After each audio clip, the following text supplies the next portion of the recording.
These days I create new works based on the specific qualities of the space that I'm working in. I thought that by placing this work, I'm actually able to point out that this particular space in the gallery has a lower ceiling than the rest of the spaces in the gallery. In my works, I always try to challenge my viewers. By constantly challenging them, by always increasing the difficulty, I find that it helps me grow as well as help them grow to another level. These objects are kind of like support cast. They are like actors in this story, my life story. Creating works for overseas audience and in residency situations can be quite challenging because viewers were not very familiar with the Singapore context. But for me, I find that it's very interesting because by placing my works in front of a different audience, it actually helps me get a different perspective of my works. So I do some teaching as well, so I come into contact with many young students. My advice to younger artists will be to get acquainted with making mistakes, keep making mistakes and learn from them. Because by making mistakes, you grow stronger, you become better, and your decisions making will be more precise next time. I feel that the Singapore art scene can be quite competitive. If we were more supportive of each other, I think the Singapore art scene will grow much faster.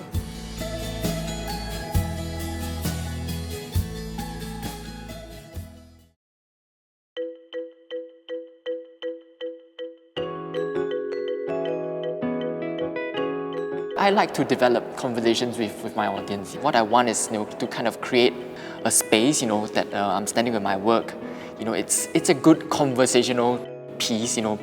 We can just stand around the works and then we start talking to each other. Some paper. So it's a piece about how time is embedded in materials. So I was just kind of interested in this depreciation in the value of the newspaper. I get inspired a lot by what happens to me on a day-to-day basis. Yeah, I enjoy teaching. I don't really just teach because it provides me with a stable living. I teach because it's also in the genes. Because my 3 sisters are all teachers, I think I'm able to bridge that sort of reality. I kind of let the students know what it's like, what it's really like, working as an artist. I mean, it's you're putting yourself out, in the public. You're exhibiting. You have to behave in a certain way, like just as a form of self-preservation. You just have to believe in yourself. You have to just keep doing, because sometimes you might not see results right away. We have a very good funding system. Yeah, but I don't think that's what artists should kind of work towards to be known. At the end of the day, it's just about making things that you're happy with. I like to see more artists sort of venturing out of Singapore too. I mean, because we have such great foundations here. So to venture out and make a name for Singaporeans.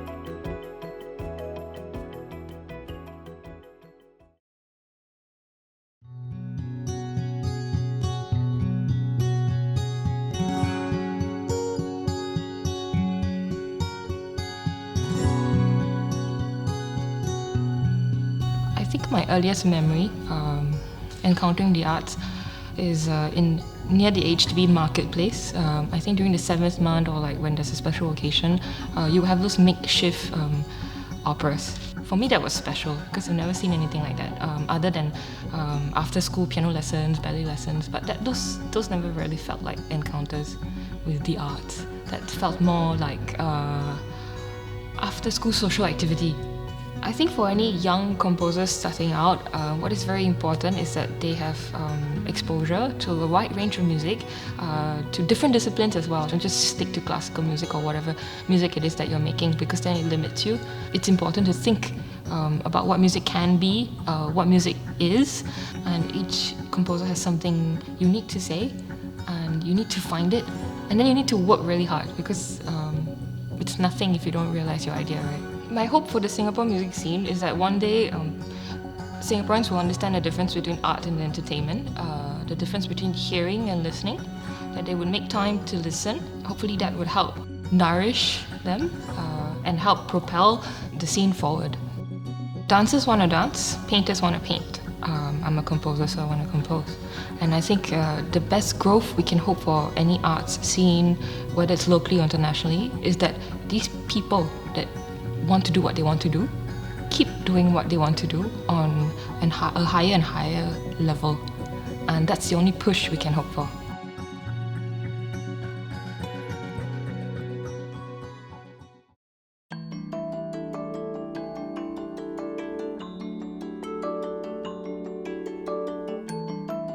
People always ask me if I prefer to like a dance or a musical or a play. I think it's different in many ways, but in dance especially, there's a lot more of myself in it, a lot more of my ideas, and that communication that I have with the choreographers, with dance choreographers, is one that's very important to me, so that I can try to understand what they want to tell the audience and light it the way that they envision it. Lighting design is a job that you learn, you keep learning. Every show is new, every creative team is new. And to be able to share that experience with newcomers who want to come into theatre, I think that's very beneficial. So I do mentor and work with younger artists who are willing to come into the industry and share that experience with them. This is not something that you can teach. This is something that you have to experience in the theatre. You have to spend that time just observing what someone else do, just observing what color this lighting designer use. And in that sense, learning has to be on the job. I see my role in the production team as one who supports the end product. What I really do is to make actors look good on stage. I make costume colors look correct. But on the other hand, anyone can be a lighting designer. But for one to be able to input subtext into the design and to help tell the story, I think that sets you apart from other designers. The most rewarding aspect is when the audience leave the theatre and have their lives change, be it small or big. As long as they took home that sign that was presented on stage, I think we have done a good job.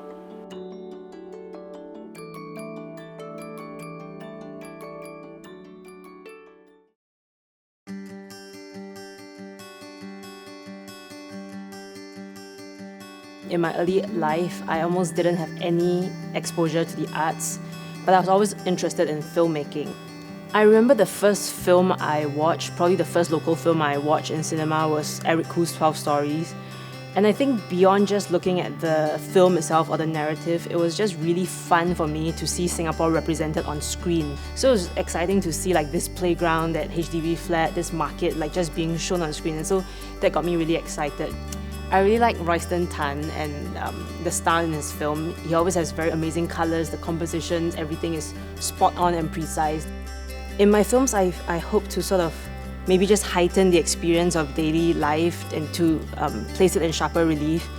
And I just hope that people can sort of experience a bit of everything in my films, whether it's humour, pathos, maybe sometimes a bit of poetry. The relationship between filmmaker and the audience is very intimate in some ways, like you're in the darkened space, like you're literally for that 10 minutes or in the 90 minutes, you're in my world. You know, so then there's obviously a huge responsibility, like I don't want to feel like I'm wasting people's time. My advice for aspiring young filmmakers, well, I think that if they are serious about doing it, they should sort of see themselves doing it for the long haul. It's not something you do and then there's like any instant success. There's actually a lot of hard work in it. I have quite a lot of hopes and dreams for the Singapore film scene. You know, people keep talking about supporting local, like hashtag support local cinema, whatever, but I also think that there's an onus on the part of the filmmaker to actually improve our craft, you know, so that it hits a certain standard, so that when the audience watch it, they actually appreciate it and it leaves them wanting more.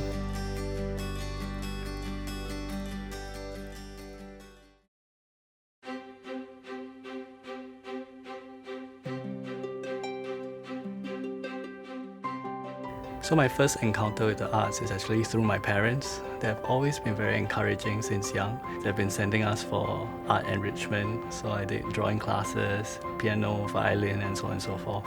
And even when I chose a career in the arts, they were very supportive. So I started out being trained as a filmmaker, and then from there I went on into performance. I had a background as a technical intern in theatre. Each of them have a unique set of skills and requirements. But at the end of the day, it's about creating an aesthetic experience for the audience. I didn't set out consciously to be a multidisciplinary artist. It just kind of fell into place after a while. It's shaped by my interests. It's also shaped by funding structures in Singapore.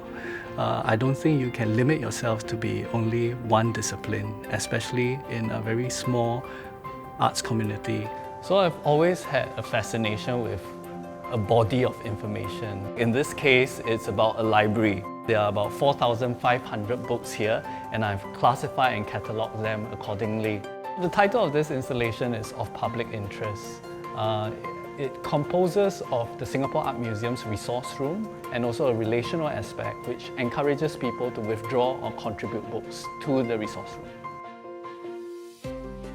Alvin Tan, Harish Sharma, they were kind of my mentors in a way. They really guided me and opened up doors for me, and I would like to do the same for the future generation too.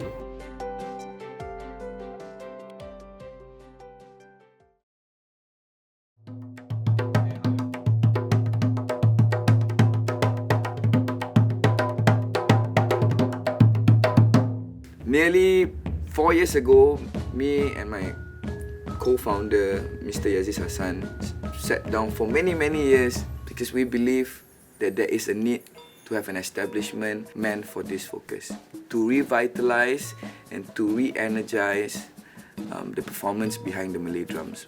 As everybody might know, everybody knows samba, everybody knows bhangra. They know all the different genre and styles of music. But when we talk about the music of the Malay archipelago, everybody